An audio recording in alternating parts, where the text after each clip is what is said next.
I should have known what was coming the moment I walked through the door. The entire family was already gathered in the living room. Mom, Dad, my sister Rachel and her husband Trevor, my brother Marcus with his fiancée. They all turned to look at me with that expression I'd seen 1,000 times before. The look that said I was late, unprepared, insufficient. "Nice of you to finally show up," Rachel said, not bothering to stand. "We've been waiting." I was actually 10 minutes early, but I didn't point that out.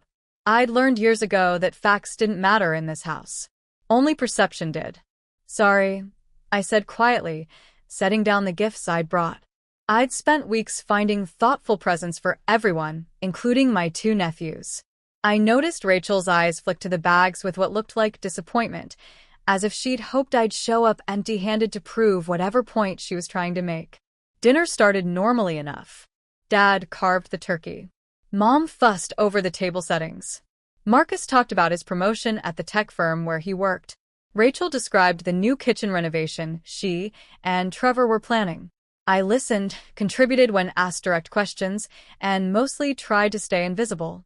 It was during dessert when Mom decided to strike.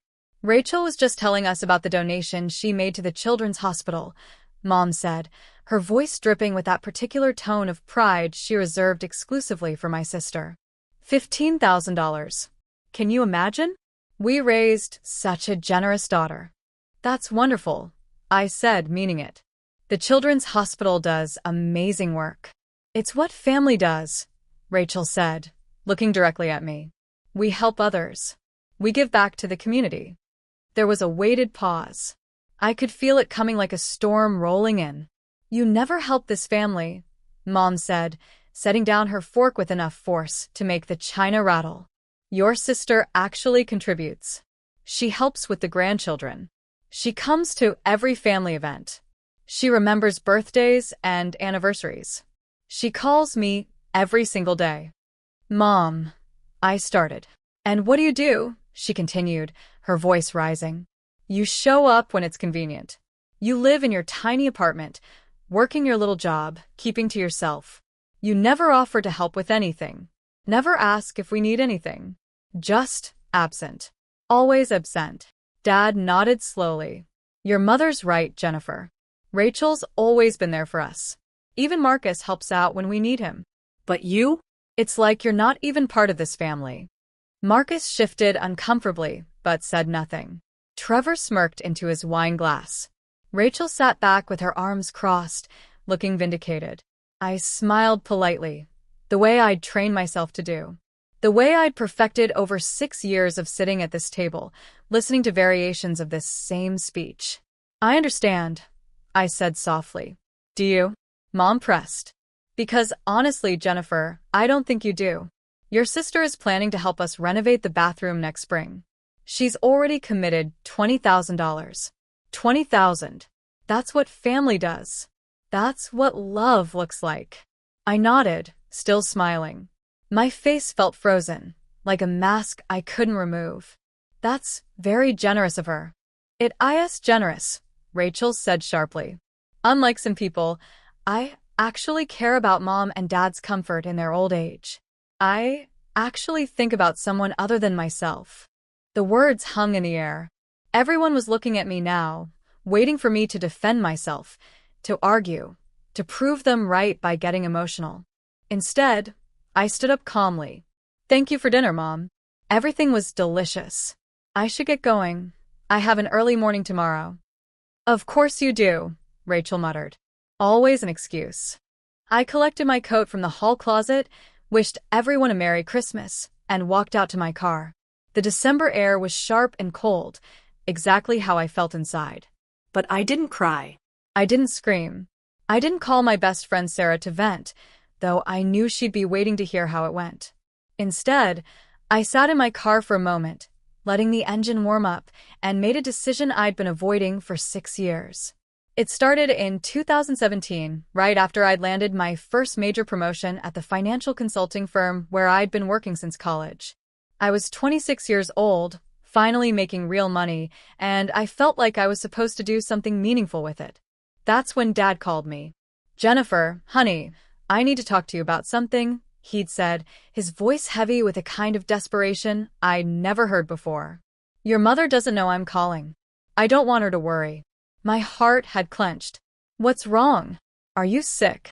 No, nothing like that. It's just the mortgage. We refinanced a few years ago to help Marcus with his student loans, and the payments they're a lot higher than we anticipated. With your mother wanting to retire soon and my hours getting cut at the plant, we're struggling. I hate to ask, but... He didn't have to finish. How much do you need? Just temporary help. Maybe a few months until we get back on our feet. The payment is $2,100 a month. If you could cover even half of that.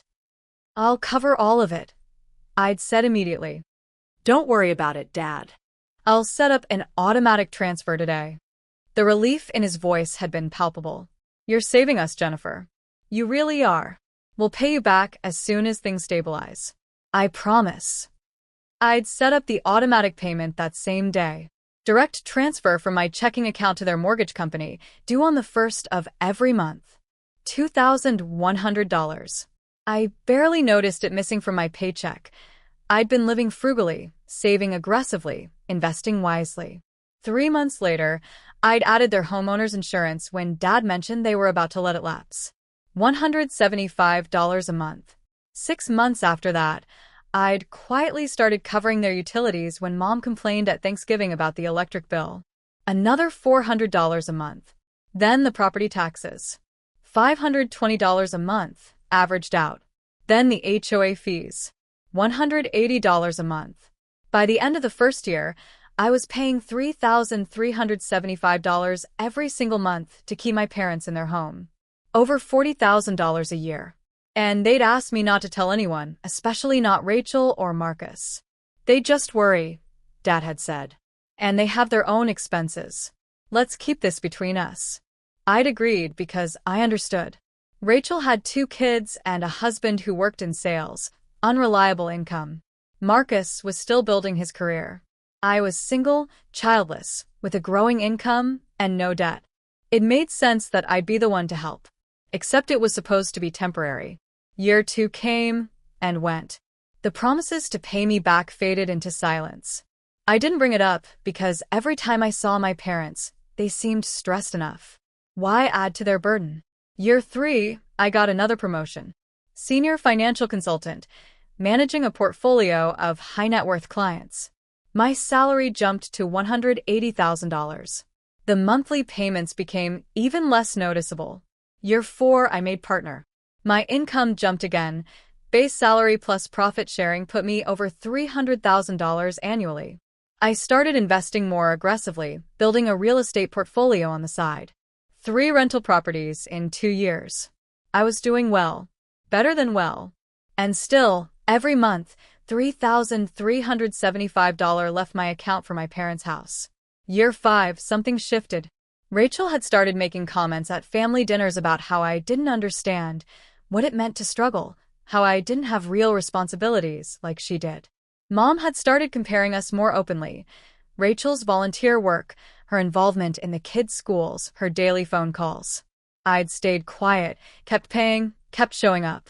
But year 6 was when it became unbearable. What my family didn't know, what I'd never told them, was that I wasn't just doing okay financially. I was thriving in ways they couldn't imagine. My position at the firm had evolved. I wasn't just managing portfolios anymore.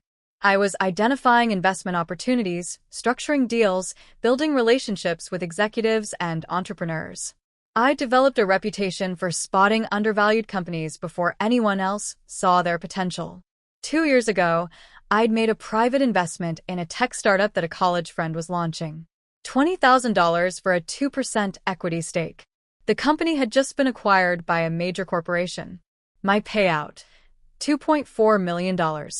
I'd taken that money and done what I do best. I'd invested it strategically. Real estate, index funds, 3 more startup investments. My net worth had crossed $4 million last spring, and I wasn't even 32 years old yet. But I lived in a modest 1-bedroom apartment in a decent neighborhood. I drove a 6-year-old Honda Civic. I bought my clothes at normal stores. I didn't post on social media about my success. I didn't talk about money at family dinners. Why? Because I'd learned early that my family didn't react well to my achievements. When I'd made partner at the firm, Mom's first comment had been, "Well, Rachel just became room parent for both her sons' classes. Now that's an accomplishment." When I'd bought my first rental property, Dad had said, "Just be careful you don't get in over your head. Real estate isn't as simple as you think." So I'd stopped sharing. I'd stopped trying to make them proud. I just kept working, kept building, kept paying their mortgage in silence. The irony wasn't lost on me. I was paying $40,000 a year to keep them in their house while being told I never helped the family. I was building a multi-million-dollar portfolio while being called selfish and absent. But I'd accepted it. Or so I thought. The morning after Christmas dinner, I woke up at 5:30 a.m. like always. I made coffee, went for my usual run, showered, and sat down at my laptop with a clarity I hadn't felt in years. I opened my banking portal and looked at the automatic payment scheduled to process in 3 days. $3,375 to my parents' mortgage company and various utilities. I'd been making this payment for 72 consecutive months. 6 full years. That was $243,000.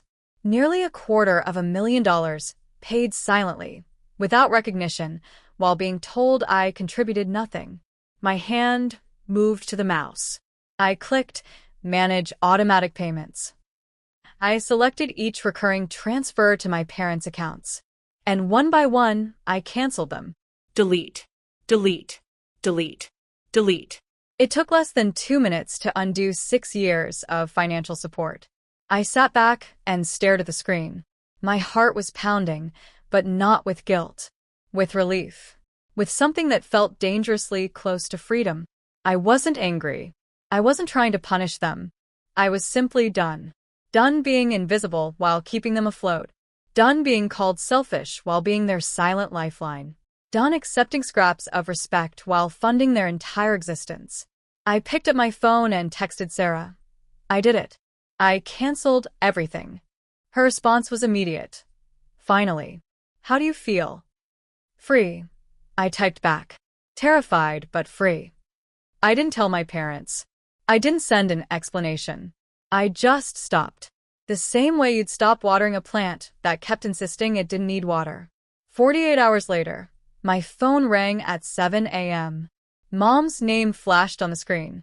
I let it go to voicemail. She called again immediately. Then again.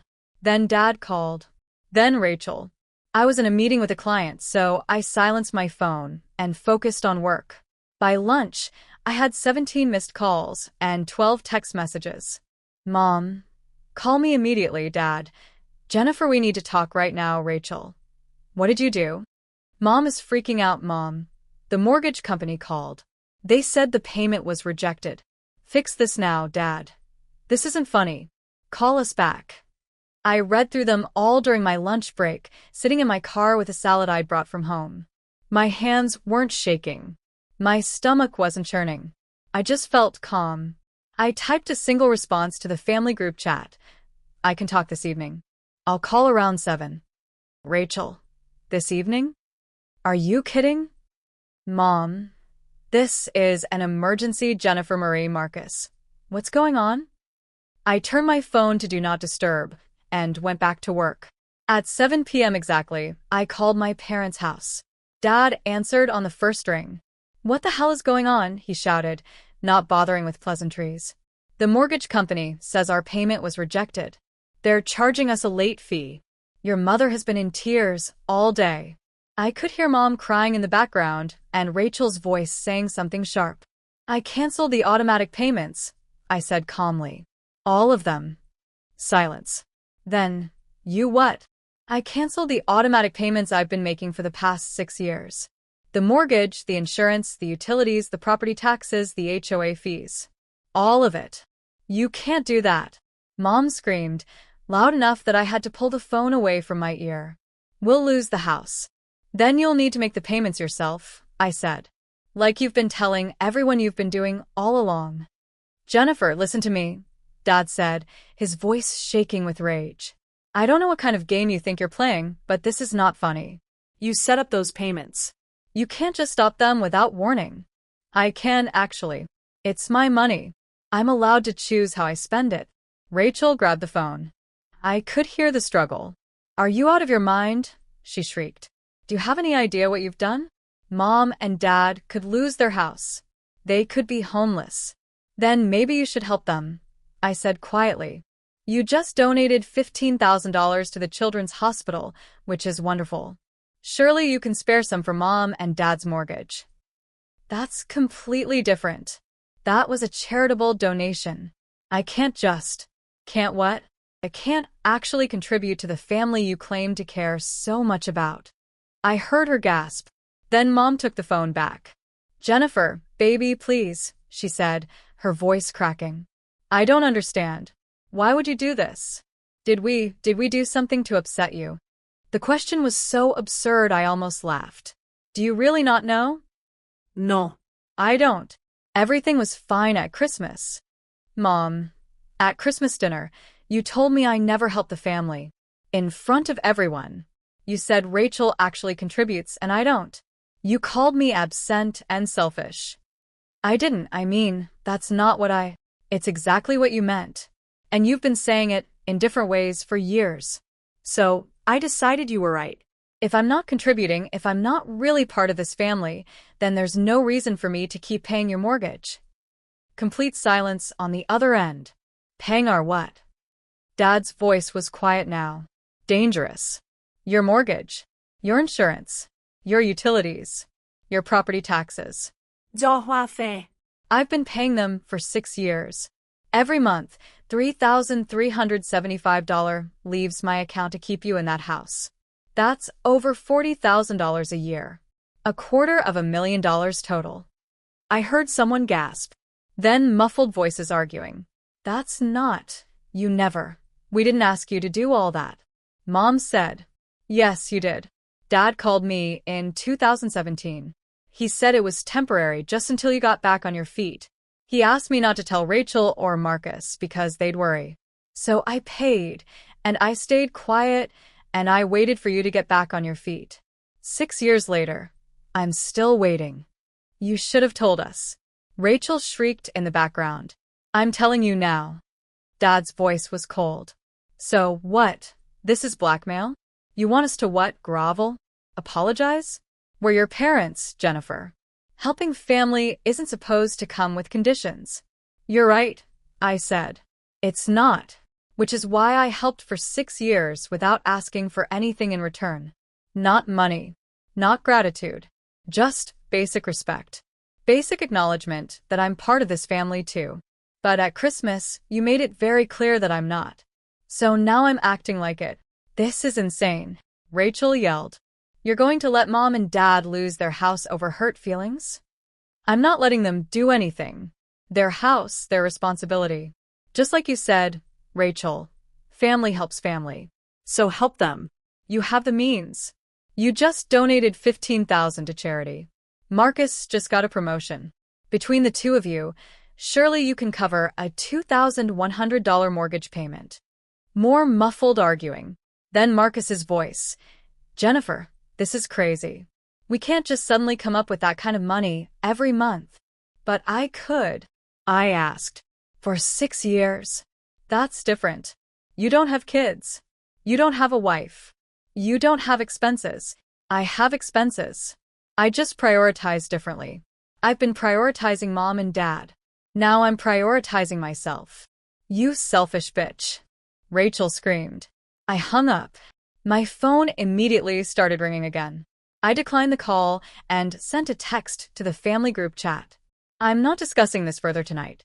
You have until the end of the month to figure out the mortgage payment. After that, it's between you and the bank. I blocked all their numbers for the next 24 hours, poured myself a glass of wine, and sat on my couch in my quiet apartment. I wasn't shaking. I wasn't crying. I just sat there, feeling lighter than I had in years. The next morning, I unblocked their numbers to find 47 text messages waiting for me. Most were from Rachel, ranging from furious to pleading to threatening. Marcus had sent several trying to be the reasonable one, asking me to think about what I was doing to the family. Mom's messages were incoherent, rambling apologies mixed with accusations, Bible verses about honoring parents, desperate pleas.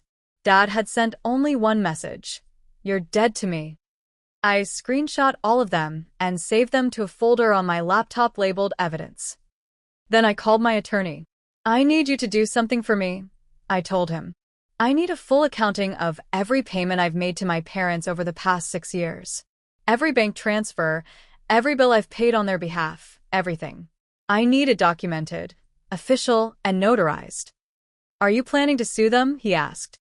No. "I'm planning to protect myself when they try to sue me." He understood immediately. "I'll have it ready by end of week." Next, I called my financial advisor. "Remember how we talked about diversifying my real estate holdings?" I said, "I want to move forward aggressively. I also want to increase my investment in the Sharma Tech Fund and the Rodriguez Development Project. Let's put together a strategy for the next quarter." "May I ask what's changed?" she asked carefully. "I just freed up $40,000 a year in my budget," I said. "I'd like to put it to better use." The third call I made was to Sarah. "I need you to be honest with me," I said. "Am I being cruel?" "No," she said immediately. "You're being sane. Finally. They're going to lose the house." "Are they? Or are they going to figure out how to pay their own mortgage like millions of other Americans do every month?" Rachel called me a selfish bitch. "Rachel has been calling you that in 1,000 subtle ways for years. At least now she's being honest." I laughed, surprising myself. "When did I become the villain in this story?" "You didn't. You just stopped being their ATM. They don't know the difference." For days after I canceled the payments, I got a call from a number I didn't recognize. "Is this Jennifer Morrison?" "Yes, who's calling?" "My name is Detective Sarah Chun with the County Fraud Division. I'm calling about a report filed by a Margaret and Robert Morrison. They claim you've been stealing from them." My blood ran cold. "Excuse me?" "They've filed a police report stating that you've been accessing their bank accounts without permission and making unauthorized withdrawals. They're claiming approximately $250,000 in stolen funds over the past 6 years." I was so shocked I couldn't speak for a moment. "Ms. Morrison?" the detective prompted. That's the opposite of what happened.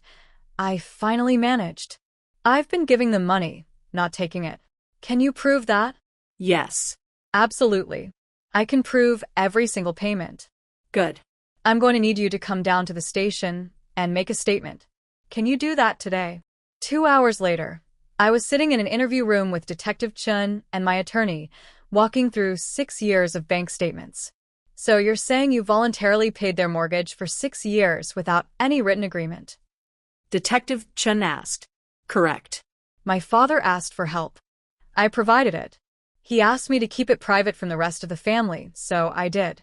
"And they knew you were making these payments?" Yes. "My father called me every few months to thank me.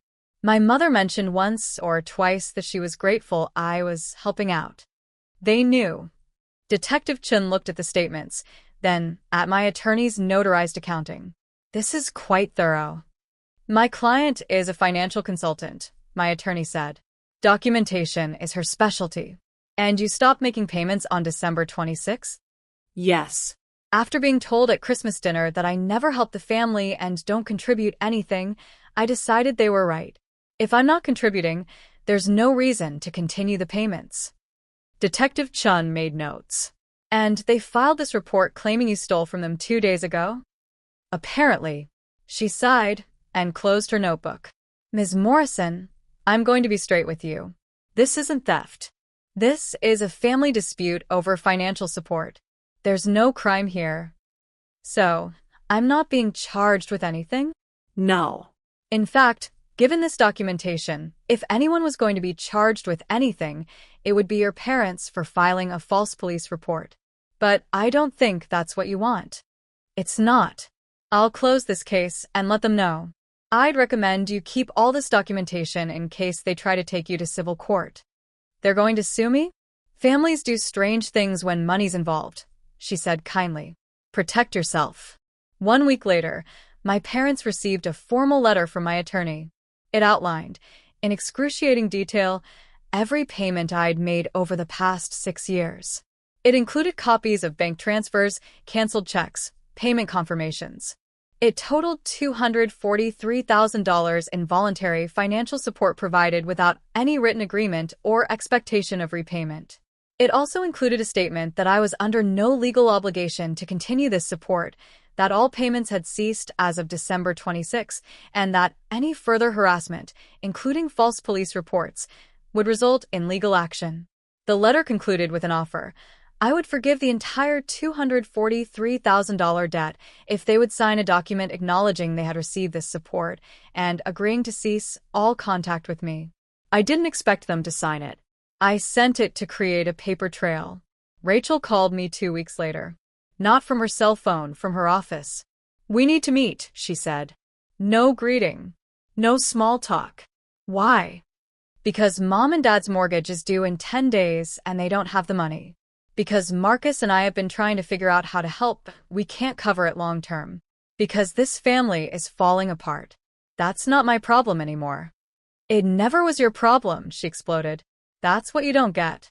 You made this your problem without asking anyone, and now you're punishing us for not being grateful enough. I'm not punishing anyone. I'm just done helping. Fine. Then meet with us one time. Let us show you what you've done. Let us explain why this is so devastating. And if you still want to walk away after that, then fine. Walk away. I almost said no. But something in her voice, a crack in the usual confidence, made me pause. One meeting. Public place. This Saturday. Fine. We met at a coffee shop near my office. The whole family showed up. Mom, Dad, Rachel, Trevor, Marcus, even his fiancée, Stephanie. They looked awful. Mom had clearly been crying for days. Dad looked like he'd aged a decade. Rachel was tight-lipped and furious. Marcus just looked confused. I ordered a coffee and sat down across from them. "Talk," I said. Mom started crying immediately. Dad put his arm around her and spoke for both of them. "Jennifer, we owe you an apology. We didn't understand how much you'd been doing for us. We thought you were just helping with the mortgage for a few months, not everything. Not for years. I told you exactly what I was paying when I called," I said quietly. "You heard me." "We heard the words," Rachel interjected. "But we didn't believe it. We thought you were exaggerating to make us feel bad." Her. "Why would I lie about that?" "Because you wanted to make yourself look better," she said. "You wanted to swoop in and be the hero who saved them when really what, Rachel? When really you should have been helping them?" She fell silent. Marcus cleared his throat.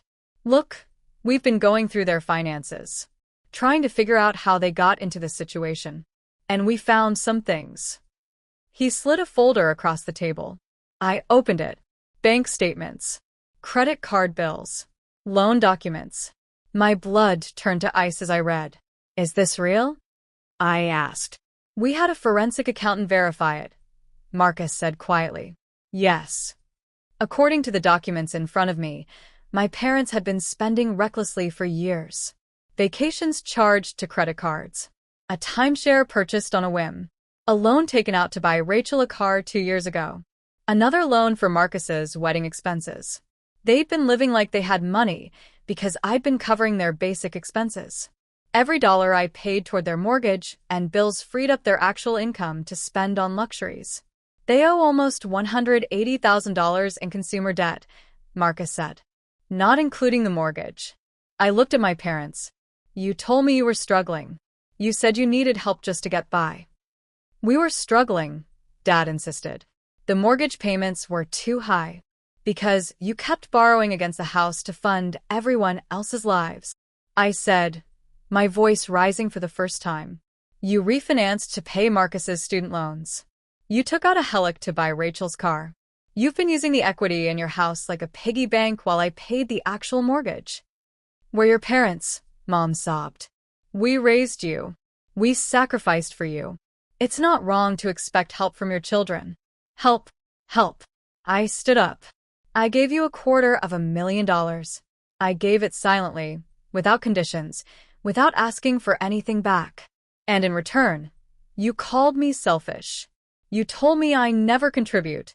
You filed a false police report accusing me of theft. The coffee shop had gone quiet. Everyone was staring. I didn't care. You want to know the truth? I said, my voice shaking now. I could have kept paying. I could have covered your mortgage for the rest of your lives and barely noticed the money missing. I'm not some struggling single woman barely getting by. I'm a partner at one of the top financial consulting firms in the state. I have a portfolio worth over $4 million. I could have bought your house outright and not even blinked. Their faces went pale. But I won't. Not because I can't afford it. Because you don't deserve it. Because the moment I showed you actual documentation of what I'd been paying, instead of thanking me, you accused me of lying. Because when I stopped funding your lifestyle, you tried to have me arrested. Because you've spent 6 years taking my money while telling everyone I'm the selfish one. I grabbed my bag. You wanted a family meeting? Fine. Here's what I have to say. The debt between us is settled. I've forgiven the $243,000 you owe me. I won't sue you for the credit cards you opened in my name. Yes, Marcus, I saw those documents too. But in return, you leave me alone. No more calls.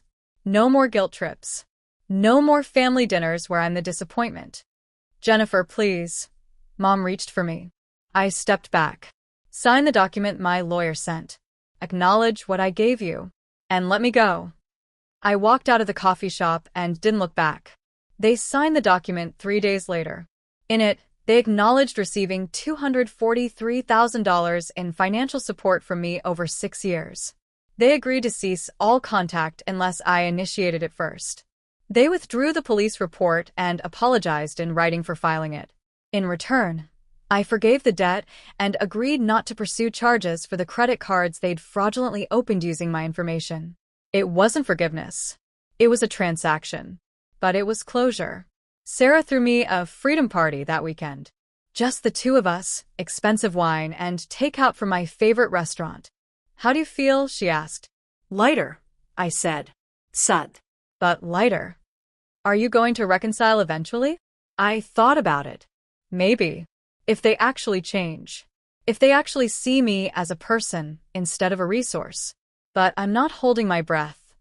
Good, she said. You deserve better. She was right. I did.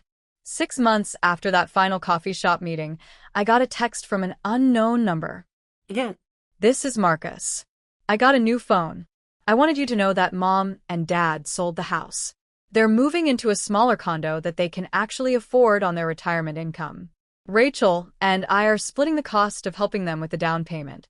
I also wanted to say I'm sorry for not seeing what was happening, for not standing up for you, for letting them treat you that way. I don't expect you to forgive me or want a relationship. I just wanted you to know that I finally understand what you did for them. And I'm sorry it cost you so much. I stared at the message for a long time. Then I typed back. Thank you for saying that. I hope the new place works out for them. He responded immediately.